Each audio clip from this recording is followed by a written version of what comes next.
Good afternoon, good evening, or good morning, whatever time it is where you're at. We are going to be discussing the IdahoFour case today. If you are unfamiliar with my channel or this is your first time here, hi, hello, and welcome. My name is TitaniumBuilt, or you can call me Tanya.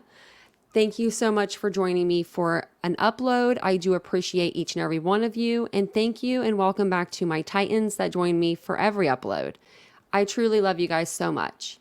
If you guys are into true crime, don't forget to hit the subscribe button, the bell icon to be alerted to all new content, and of course, don't forget to like the video. It does send it out into the algorithm. That way more people can appreciate the case coverage that I'm covering today. So I am going to turn my camera on. I wasn't planning on it, but I usually do turn my camera on.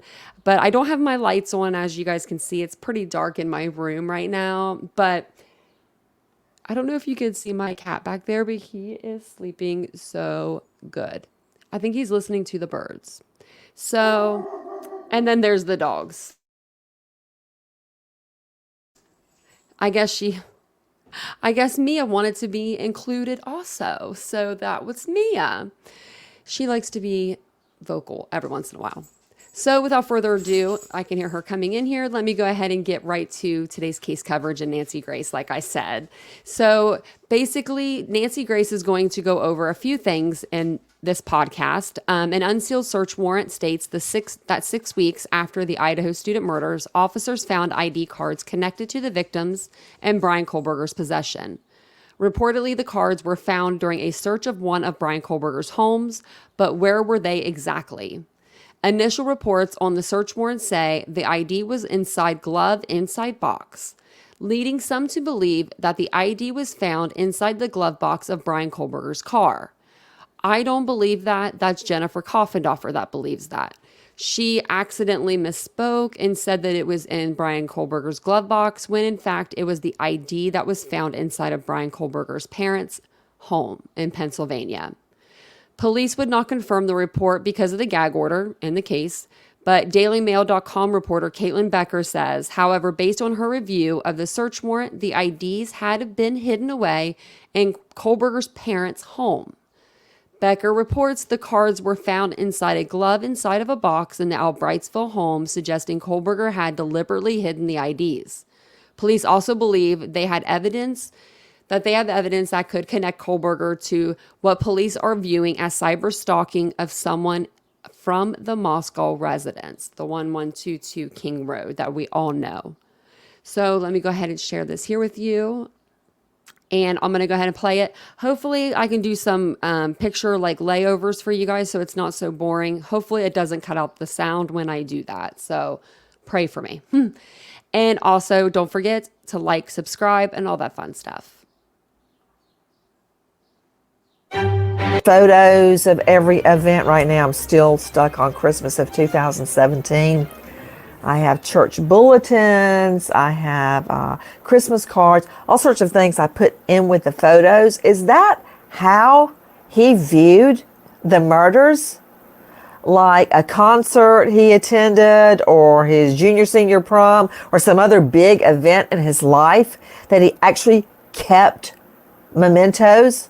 A souvenir, so to speak, that amidst an alleged internal affairs investigation that could threaten the state's case, as well as the possible demolition of the crime scene. We just saw in the Alex Murdaugh case that the jury went back to the scene of the crime. If that home, that house where the students were murdered is demolished, will that somehow result in a problem for the prosecution? All this swirling as news continues to develop day by day, literally, in the prosecution of Bryan Kohberger in a quadruple slay case. I'm Nancy Grace. This is Crime Stories. Thank you for being with us here at Fox Nation and SiriusXM 111. First of all, I want to talk about what was discovered, the alleged memento kept by Bryan Kohberger. Take a listen to Tracy Walder, former CIA and FBI special agent. If he kept sort of a souvenir, really it points to just that, that he, for his ego purposes, wanted to keep a souvenir of this crime, wanted to keep a souvenir of what he believed that he had successfully done.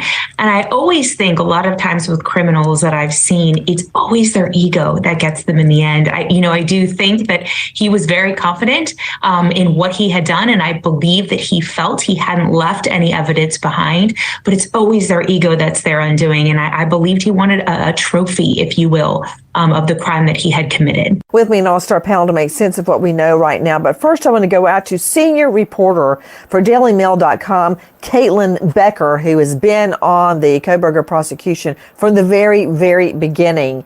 Caitlyn, thank you for being with us. What exactly are we talking about? We're talking about an ID here, Nancy. A source had told News Nation that Kohberger was found with an ID connected to someone involved in the murders. They weren't specific about a victim, but that's what we're assuming, that it's an ID belonging to a victim in his possession after the murders. Nancy, there has been a lot of debate about where this ID is found. I tend to disagree with a lot of the reporting, but it was collected by police during the search of his parents' property and his car in Albrightsville, Pennsylvania. Well, that certainly narrows it down, Caitlyn, because it's got to either be hidden away, squirreled away in the home, or somewhere in the car. Now, let's think this through. We know the facts of the case. So, Chris McDonough joining me, director, Cold Case Foundation, former homicide detective, and host of a YouTube channel, The Interview Room. Chris, you got two choices about where the ID was found, and we do believe it was an ID such as a driver's license or a student ID belonging to one of the four victims. Now, also know that Kohberger was stalking at least one of the three women online, maybe dating back all the way to 2021 before he even started his PhD program at Washington State University, which is a whole nother can of worms. We'll circle back to that, Caitlyn Becker and entire panel. But there's only two places. We know that this license, we're going to go with a license or a driver's ID or student ID, was found either in his car or in his parents' house. Did he travel cross country with that ID in the Elantra? Did he have it that close at hand? I mean, Chris McDonough, you know what my purse is, my pocketbook? It's a rubber band. And in the rubber band, I have my driver's license, 2 credit cards, and a whole bunch of other stuff, like a Costco card. I have some driver's licenses and credit cards my children made for me when they were about 3 years old. They drew them on the back of little cards and, drew a picture for my face and made up fake numbers for my driver's license. I carry those to this day. So just what does that mean in your mind, Chris McDonough? Can't you just imagine Kohberger driving cross country with his father all the way from Washington State University home to his family home in the Poconos with that driver's license, that student ID right there with him so he could hold on to it? Absolutely, Nancy. I mean, this is all about power and control for him. And that car is so significant to Kohberger because it gives him the sense of not only reliving the incident because he can remember all those times potentially that he drove back there, allegedly 12 separate times. Now he potentially has a, trophy from one of the victims here.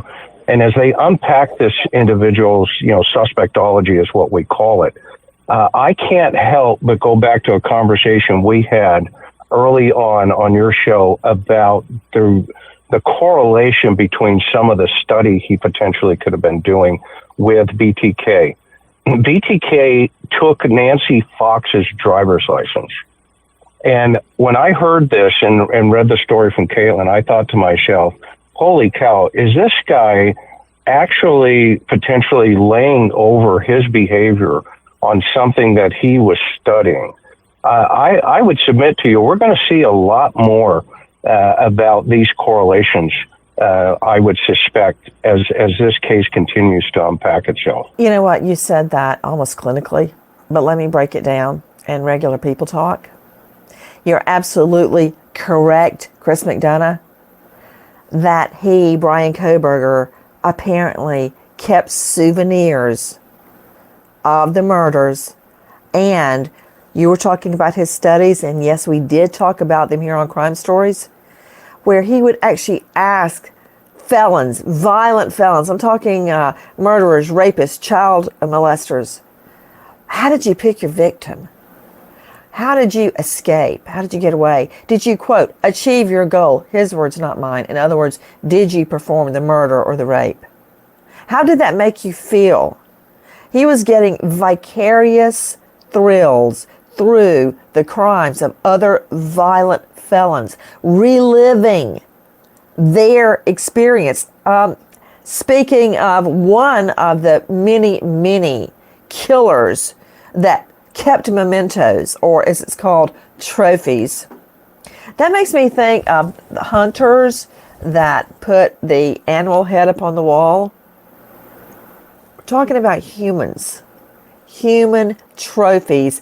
I'm referring right now to Jeff Dahmer in Our Cut B as a Brother. Listen to Simon Whistler at Biographics. Undoubtedly one of modern history's most notorious and abhorrent killers.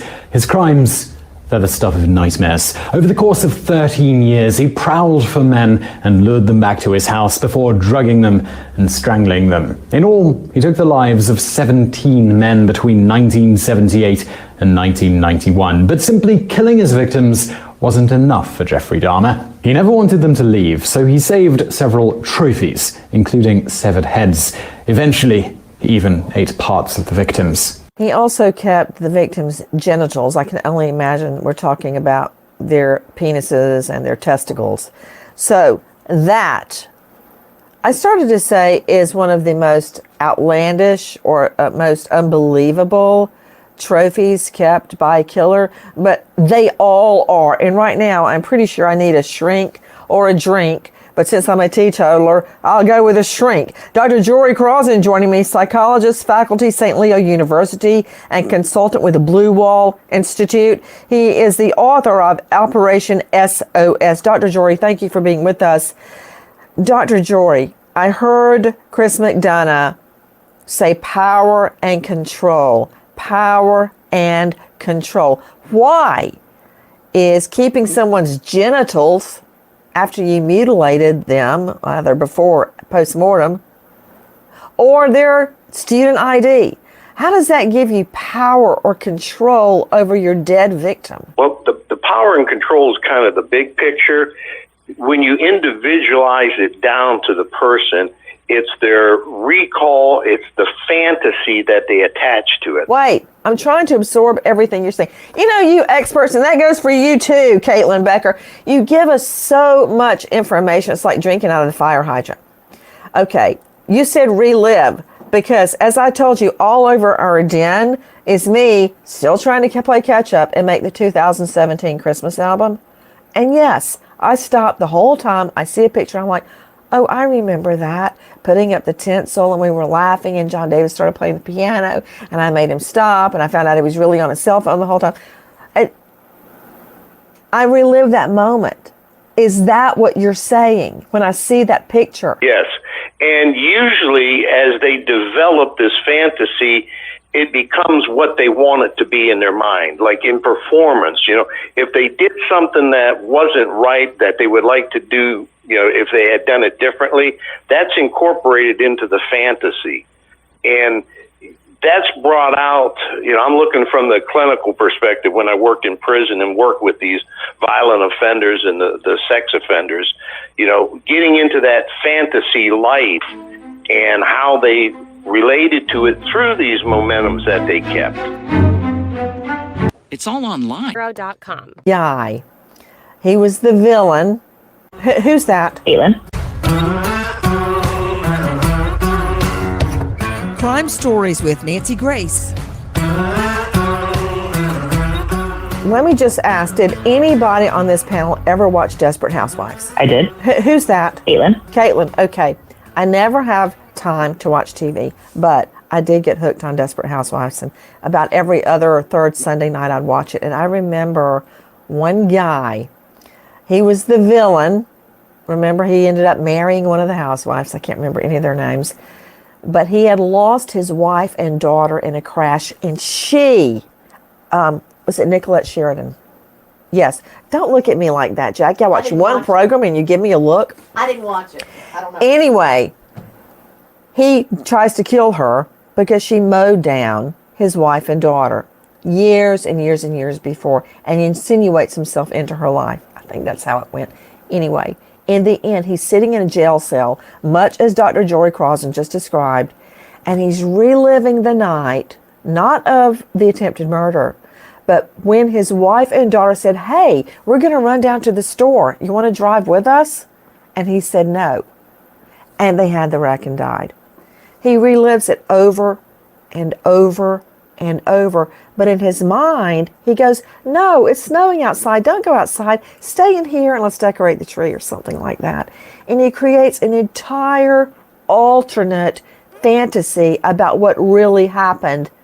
And for the rest of his life, he'll be in that jail cell, reliving the moment over and over and replaying it out, just like Dr. Jory Crossan said about how he wishes he could have done it better. And don't you know, Johnny Nacarado, former Sheriff Sergeant, Crime Reconstruction Forensic Team Supervisor at thejohnnylaw.com. Johnny, don't you know, if he could do it all over, he would not have left the knife sheath at the murder scene. Hello? Right? And he would not have turned his cell phone on when he was a few miles away from the house, that we can now trace his circuitous route back to his housing at Washington State University the night of the murders. So he's living in the fantasy land about what he should, could, would have done that Dr. Jory Crossan and Chris McDonough just described. Yeah, that was a little bit of a faux-pas on his whole entire plan. I don't think he realized the technology that we as in law enforcement have available to us. It's just like, we learned so much from trials. I bet if he watched the current trial that we just all watched from South Carolina. Murdaugh, may he rot in hell. May he rot in hell. And if he would have watched that trial before he committed these murders, do you think he would have done things a little bit differently? I think 100%. Absolutely. The ID cards, that is another faux pas. Now, let's say that it's true. Are you, are you attempting to say faux pas? Because it sounds like you're saying poo-pas. Yeah, faux pas. I thought you had some unusual and unique derivative, but it's just a mispronounce. Okay, go ahead. Yes, that's but I mean, right now, we're talking about, it's either, Caitlyn Becker, do you believe it's a driver's license or a student ID? Honestly, I think it could be either one of them. I think it's whatever was easily accessible. That would be my guess. Which, think about it, Johnny Nacarado. You're the crime scene reconstructionist. I'm thinking about him at the moment of the murders, fumbling around and finding a trophy. Or did he just find it by random? Was it sitting out on the kitchen counter when he walked through and he picked it up? But I could see Kohberger fumbling around in one of their bedrooms trying to find something to take. And another thing, he could have taken more, like jewelry or some other trophy that we don't know about, Johnny. Yeah, that's 100% correct. Let's just say that the rumor is true. It is an ID card that is of one of the victims. Now, here's another thing. He's been stalking them. Did he do a car clout and break in and take some IDs out of purses? Was he in the house prior at one of these big parties? And girls leave their purses around. He covertly gets some IDs out of there, knowing what he's going to do, because he knows he is not going to have time with bloody gloves or all this physical evidence with low cards principle. He's going to bring something to the scene, take something away. Did he take these IDs prior to versus the night of? Because that's a pretty tight window with the surveillance footage of him having to get these murders, get back in and get the footage of him getting out of there. That's a short time. So we don't know That's what I exactly think when he he got them. did. If it I is think you're true. right. Is that Caitlyn? Jump in, please. Yeah, I do. I think it. Every adult kept by Confident. Parents' property. driver's license, to credit all the way. All those Nancy Fox's driver's license. And when I Sorry about that. Every time I go to pause it, it always does that to me. So I'm just getting us right back to the spot that we were in. I was going to say that I do believe that he got the IDs after the killings, if he did take IDs from them, because they would have needed their IDs that evening to go out, to be at the bar, to probably even be at the game, if they wanted to have drinks at the football game and such. So it should be right about here. That he had been in the house before, likely disguised as a party goer, and that would be ample opportunity to, like he said, take something. I think he likely, if I'm guessing, had other things that belonged to his original target, and that the ID might have been one of the things that he took ahead of time. I'll be curious to see if one of the victims had reported it missing. From the beginning, Caitlyn Becker, you had been saying that. I have. And remind me, everybody, I want to circle back to the now, we believe, based on newly released evidence, that Kohberger had been actually in touch with, or trying to be in touch with, one of these female victims dating back to 2021, which is before he started his studies at Washington State University. That's a whole nother can of worms. Did he actually go to WSU? Did he leave DePaul, where he was studying, cross the country because of a fixation on one of these girls? How did that happen? Only a seasoned and veteran computer tech guy is going to be able to unravel that. But back to this, what he may have taken. Guys, take a listen to our cut 19N, as in now. You're hearing forensic psychologist Dr. Joni Johnston in Mark of a Killer. Listen. We know that one of Robert Hansen's victims had a fish necklace that was so meaningful to her that she never took it off. And even after she died, and it was later discovered what happened to her, her family asked for that necklace back. When Robert Hansen takes these trophies, he is extending his hunting. So he's gotten the prize now. His whole life, in some respects, is about hunting. He's got trophies on his wall. He's got trophies now hidden in his attic. So he feels incredibly powerful. It's probably the peak of this entire experience for him. Not only a memento to relive the incident, like I'm reliving Christmas 2017 with the twins and David decorating the tree, but not only that, Mark Tate, he's got a hell of a problem at trial. If what Caitlyn Becker from Daily Mail is telling us, and I believe she is correct, that he kept a memento, oh man, I'd love to spin that out in opening arguments to the jury about him holding on to it, just looking at it in his glove box in his car like it was radioactive, knowing it was in there the entire 2,000 plus miles across the country. What, is that Caitlyn jumping in? Yeah, can I jump in really fast? Yes. I take some issue with the fact that some sources had said it was found in the glove box. I had parsed through and looked through the search warrants just with a fine-tooth comb. You really have. And I got to tell you, I did the same thing, but I learned a lot listening to you.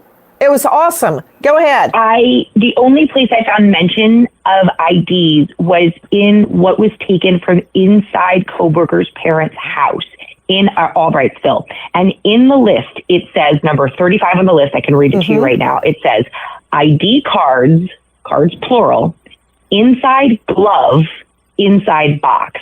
So it doesn't say inside a glove box, and it's not from his car. It says ID cards inside glove, inside box, as if he's hiding the ID in a glove and then hiding that glove in the box. I'm curious who the glove belongs to. And I think there's something so telling that if this is what is referred to by the ID belonging to one of the victims, not only was it traveling with him allegedly from Pullman, Washington to Albrightsville, but it's inside the home, so close to him, and it sounds like it's something that's hidden to me. So I think that makes it even worse. Well, let me add something psychologically real quick. Hold on. I agree with Caitlyn Becker. And I started our discussion with it's either in the glove compartment in the car or somewhere in the family home. And my reading of the search warrant, of course, we're going to have to hear it from the horse's mouth, is what Caitlyn Becker just said. I think it's found, the student ID, if that's what it is in the parent's home. It's inside a glove. You know the perfect place to look for everything? It's always in somebody's underwear and sock drawer. That's where everybody hides everything. Yeah, I still have hidden in there my children's teeth that the tooth fairy took in little bags with the date on it. I don't know whose tooth goes to whose mouth. I didn't think of that. But that said, I still do it, and I even know better. So, Mark Tate, I believe she's right, and I could spin that out in opening argument too, because he did go across the country with the ID, just thinking about it. Then he takes great care, Mark Tate. Tell me if you guys have teeth in your underwear drawer, because I find that pretty funny, because my mother, she kept all of our baby teeth, and my last one that I found was in her Bible. So, and sorry about the dog paws. You normally don't hear them walking around, but I left the door open today for them. So get back to Nancy now. But let me know in the comments if you guys have kids where you hide their baby teeth, because I always wondered about that. I don't have children, so do you throw them away after a certain amount of time, or do you keep them forever? Putting the ID inside a glove, inside of a box, in his family home. You know, he had to very carefully pick that spot. Sure. But it's going to come back to bite him like a rattlesnake on the neck at trial. Mark Tate. Mark Tate, a high-profile trial lawyer with the Tate Group, joining us. Go ahead, Mark Tate. Hey, yeah, that's a very specific bite location you've chosen for where this piece of evidence is going to hit him. But, you know, usually, Nancy, when I'm talking with you about these cases that get this national and international attention, I enjoy pointing out to you how I could defend the case. Mm-hmm. And it usually sparks your ire, and you come at me like a spider monkey with how crazy I am. But I've never been compared to a spider monkey, but I like it. Go ahead. The more I read that Caitlyn writes, and the more that I hear in other areas, in the media, I would not be very pleased with having to serve the role as a public defender in defending this guy. The evidence is stacking up against him in a way that I just don't see any room. I don't see any daylight between him and the charges that he's going to be facing. And, you know, with the other cases we've recently spoken about, you know, I tell you, if the offender had called me when he committed the crime, I could have kept him from talking in a way that gets him convicted later. I would defend the guy charged right now with the Stormy Daniels cover-up payment. I could defend that. I could see a way that I could defend it. I'm having a hard time seeing a way that I can defend this case. And as I've told you, and as you know, I like to handle criminal defense matters where I see some daylight, where I see a way that I can make a difference for the defendant. I don't see it here. I'll tell you, it's going to be really hard to explain a student ID or driver's license in a glove, in a box, in his parents' home. Guys, he's not the only one, though. Take a listen to our cut 20 in, as in now. The defense argued that since Farver's body has never been found, no one knows if a murder was committed. Prosecutors point at key evidence found on an SD card owned by Goliar with photos they believe are of Farver's leg and foot that match her tattoos. Also, photos of a blue and black tarp. They believe the pics were Goliar's trophy for getting away with murder. This left foot depicted in this photograph appears to be consistent with a foot that's in a state of decomposition. Okay, they're not the only ones, and that one was dealing with Shanna Goliar, and arguing that since Carrie Farver's body was never found, no murder occurred, but they had photos, trophies the defendant had taken of the victim's decomposing body. Joining me, Dr. Michelle Dupree. You know her well now. If you watched any portion of the Alex Murdaugh double murder trial, you know Dr. Michelle Dupree. She is also working tirelessly regarding the exhumation and the re-autopsy and what that means in the case of Stephen Smith, also out of South Carolina. Pathologist, medical examiner, former detective, and for us, very significant, author of Homicide Investigation Field Guide. You know, Dr. Dupree, you've seen a lot of dead bodies, but the perp that keeps a trophy that, like we think Kohberger did, Ed Gein, a serial killer, made masks with his victims' faces. Ivan Milat kept his victims camping equipment, at least 7 that we know of. He would stalk people camping, kill them, bury them in the forest, but yet keep little bits of their camping equipment. Listen to this one, Dr. Dupree. Alex Mangel made a scalp wig. Now, that was up in Westchester, New York, but police originally deemed it to be a wig, but it was actually the victim's scalp, which the defendant wore as a wig when he grabbed his next victim. Okay, we've all seen Hannibal Lecter. That's nothing compared to the real-life killers. Now, one guy, John George Hay, kept his victim's dog. Much has been made about the dog in this case. The dog in this case is alive and well and actually has a GoFundMe. Robert Hansen, as you know, kept his victim's jewelry, Dr. Dupree. Johnny Christie kept his victim's bodies hidden in the kitchen for a really long time. Rifkin kept all sorts of trophies like a license plate, underwear, bras, driver's licenses, jewelry, a library card, which is kind of like in this case, we think it's a student ID. Stanley Dean Baker kept his victims' bones, only select bones, not all of the bones. Particularly, he kept the finger bones. Dennis Nielsen kept body parts. Edmund Kemper kept his mother's head. Now, that's it. And I could go on. I've got stacks and stacks of these guys. But what about it, Dr. Dupree? Ever seen anything like it? Nancy, I have actually. And to me, I knew you were going to say that. That's not a shot. It may shock other people, but I knew you had. Okay, go ahead. These people are scary. I mean, these people are so out of touch with reality.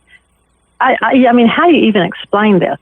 I've had serial killer cases where they did many of the same things like this, and they're just downright scary. I do not want to meet these people anywhere, anytime, not in the dark alley or anywhere. You know, I'm starting to believe that, Dr. Michelle Dupree, it's not that uncommon that killers keep mementos. Thoughts? You're right, Nancy, and during my time as an investigator, we actually saw some of that. I've even seen where some of the killers would attend the funeral of their victim, even go so far as to put something strange or a taunting note in the casket. I mean, they do all sorts of strange things. It's just unbelievable. All this is swirling as we learn about a potential internal affairs investigation that could spell doom for the prosecution's case. Take a listen to Our Cut 363. This is Amanda Eustace with WNEP. Documents of protection were filed prohibiting anyone from discussing the contents of the internal affairs investigation material. Regal says it's hard to tell if this is good or bad news for either side trying the case. The last thing that a prosecution wants is to have to do a case twice. So they want to make sure that they have met the due process obligations and provided the things that they're required to provide, because that's the only way that they get to do the case once. Now it's unclear if we'll ever learn what the information is about. As of now, Bryan Kohberger remains locked up in Idaho jail. His preliminary hearing is scheduled for June 26th. Caitlyn Becker joining us from DailyMail.com, investigative reporter who has thoroughly analyzed all the aspects of what we know so far in the Bryan Kohberger prosecution. Caitlyn, what can you tell us about a potential internal affairs investigation? You know, Nancy, unfortunately, like you just heard, there really is not a lot of information out there. Basically, all we know is that an officer involved in the investigation had some sort of Brady violation, was being investigated internally, and that's kind of it. Okay, let's talk about how devastating that would be to the police. But Dr. Jory Crossan, psychologist and faculty at St. Leo University, I heard you jumping in earlier. What were you saying? I was talking about the hidden memento there. One of the key things, too, you look at is how secretive he placed, that's a value to him. So hiding it like he did, to me, that's very significant, okay, because now it becomes more personalized as a trophy or a memento. I agree. I'm just imagining him going through all of the effort to find the right hiding place for the student ID of one of the people he murdered. Oh, yeah.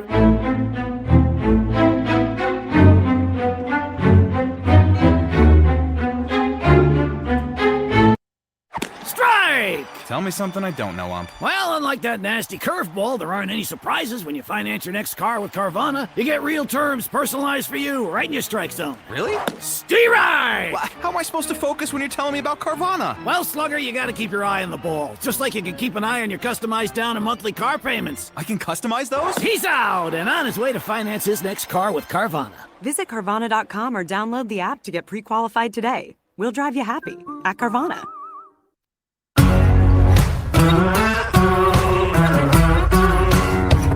Crime Stories with Nancy Grace.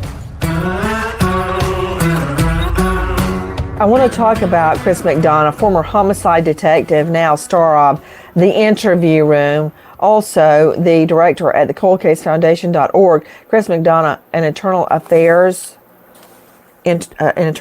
investigation. In other words, a potential dirty cop. That can spell doom for your case. And you would never believe the cops that are somehow dirty. One bad apple can spoil the whole bunch. And I'll never forget Chris McDonough. I tried, it wasn't called child sex trafficking or human trafficking then, but I was trying to find a little girl that was taken at like age 13 and pimped out. I mean, pimped out. I couldn't find her. I and 3 Vice detectives worked the streets, and it was cold.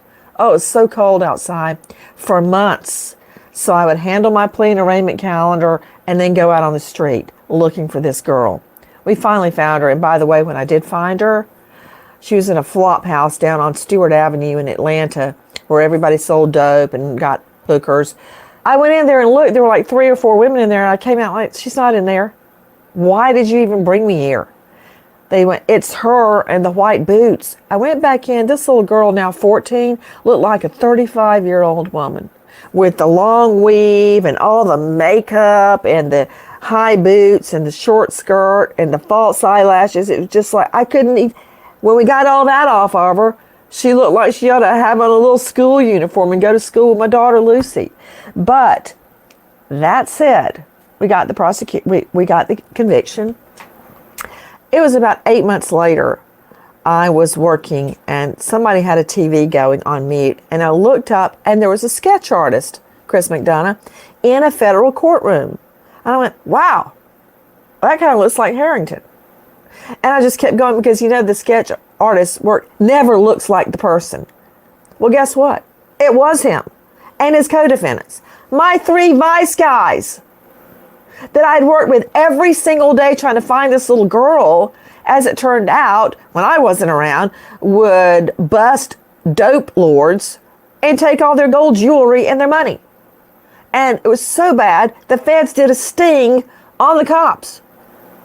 Now, how a jury cared about whether a doper lost his gold chain, I don't know, but they were prosecuted and convicted.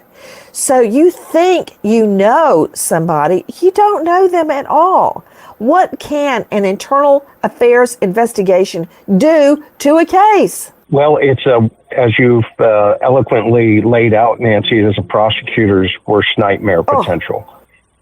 And because, you know, I actually got transferred into Vice years ago in 1984 to 86 because we had a guy who was taking favors on the side for moving drugs to certain people.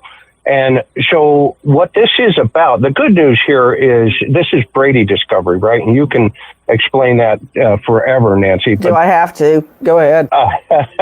It was brought up by the state.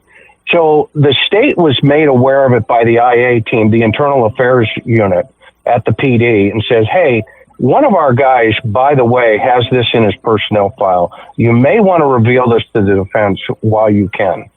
And so that's the upside of this, that the state brought it forward. The downside is we don't know exactly what it is. It could be just a citizen's complaint about, you know, the officer was rude to me, as much as, hey, this guy's lied before And, we need to make sure that we get ahead of this. So it could go either way. To Johnny Naccarato joining us, former Sheriff Sergeant, now Crime Reconstruction and Forensic Team Supervisor. You can find him at thejohnnylaw.com. Johnny, as a former Sheriff Sergeant, you know what?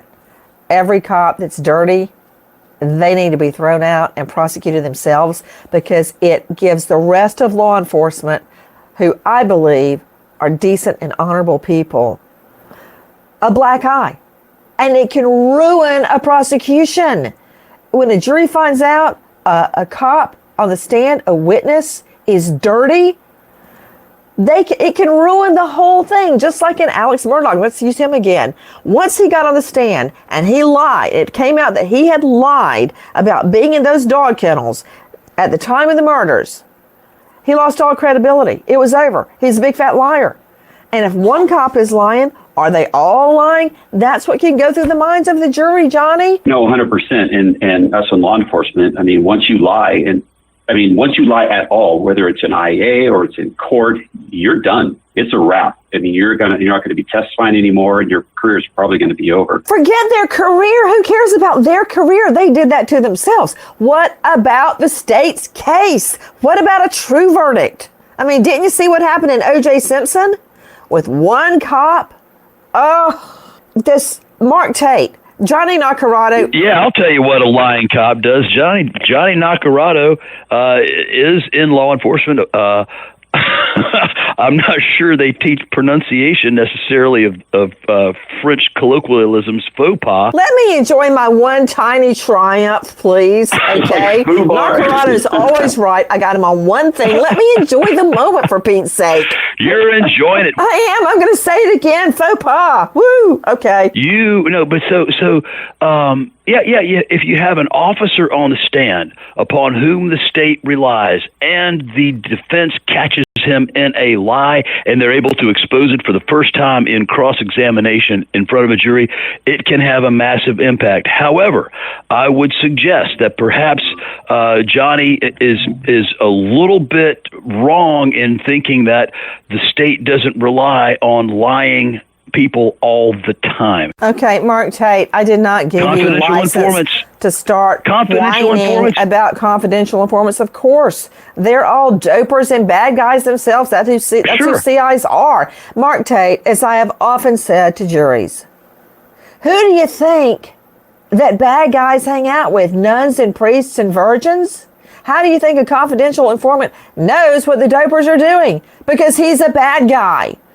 There, it's just that simple. And I've had to tell it to a jury like that many times. But also, sometimes you got to go to hell to get your witness to put the devil in jail. And I do not think one cop can bring down the Bryan Kohberger case for the state.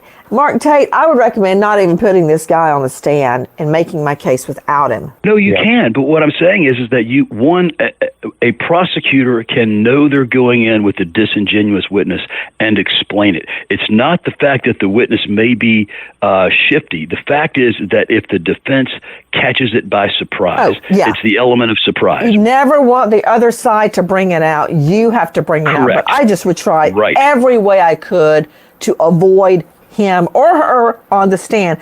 Also, Caitlyn Becker, we're learning that the connection between Kohberger and at least one of the female victims possibly dates back to 2021. Now, this is what we knew up until now. Take a listen to our cut 348, our friends at WPVI. We also learned today that Kohberger may have even sent direct messages on Instagram to one of the victims 2 weeks before the murders, with things like, hey, how are you?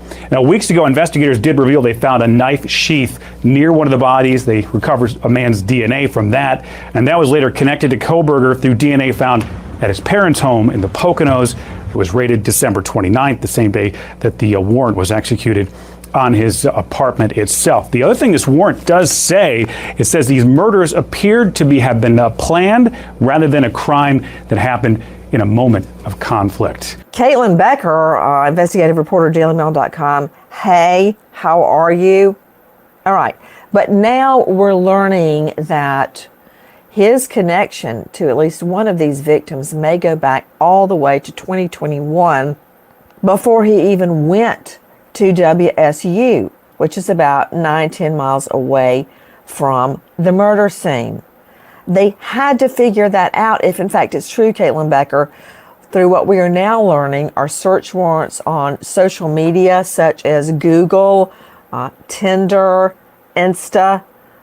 Also, we're learning that the debit and credit cards of the victims and the defendant were taken. All of their records. Were they at the same restaurant at the same time? They're trying to make all of those connections. And these warrants are dating back to at least 2021.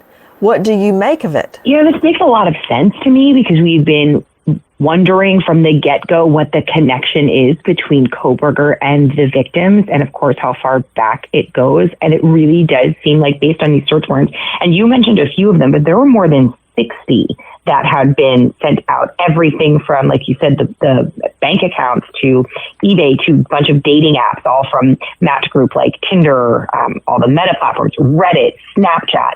All of these search warrants have been sent out for the 3 female victims. And for Kohberger, it doesn't seem that Ethan Chapin's name was searched and as well within these documents, because it looks like he just happened to have been really at the wrong place at the wrong time, and that it was the female victims that were, at least one of them, the targets. So going back to January 2021 would really indicate to me that this had been planned, obviously, for far longer than we had even anticipated. My biggest question now, Nancy, would be, when did he decide to apply to Washington State University? Is it before that or after that? Because it would be the most reasonable to me that perhaps he had already applied and he had gone out and checked it out and been in the area, and maybe that was the first time he ran into them. I agree. That is the most reasonable, but somehow I don't know that reason applies to people like Bryan Kohberger now that we know he actually kept a memento.